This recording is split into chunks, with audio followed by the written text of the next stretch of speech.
Well, today you get to see me work on something that is not a go-kart. That hasn't happened in a while, I guess. So about once a year, I need to take this machine and just get all the dust out of it.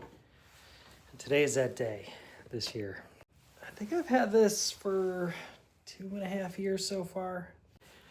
The case is the Cooler Master NR200. And I made a few modifications so that I could fit a cooler in the top, as seen here. You can see why I have to clean that every so often.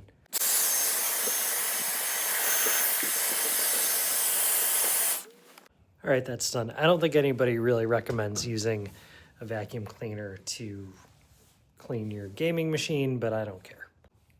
Hello.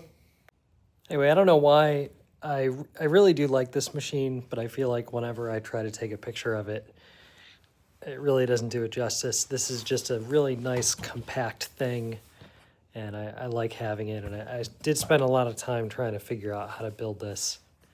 This is a 3070 with only 8 gigs of RAM. I do have a 3090 that I really should try to squeeze in here. I'm not really sure about the power supply though. I think the power supply is an 800 watt. I really can't remember. I don't know, I think it'll work, but it's really gonna be a tight fit and it's gonna be hot. But I swear when they built this case, they knew. They knew that I was gonna try this and they made this little spot.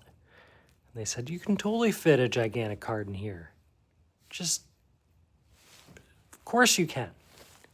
So I'm gonna put this back together and I don't know, we'll see.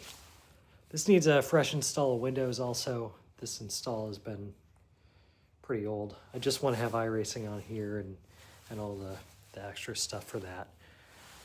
Another view of it, mostly together. I gotta put that side panel back on. Boy, I'm about to sound really old right now, but back in my day when we had LAN parties and you took your laptop, not your laptop, sorry, they did not have laptops. They could play a game back then. When you took your giant computer over to your friend's house, some people had towers that were like 4 times the size of this. It would have been so nice to just carry around something as small as that. And then when you start to think about the monitors, which were not LCDs at the time, it was a lot of crap that you were carrying around. Anyway, that's gonna go back into my dark basement, and I have to get my one wheel fixed. It won't turn on. We haven't posted anything in a while, and now I have. See you later. Thanks for watching.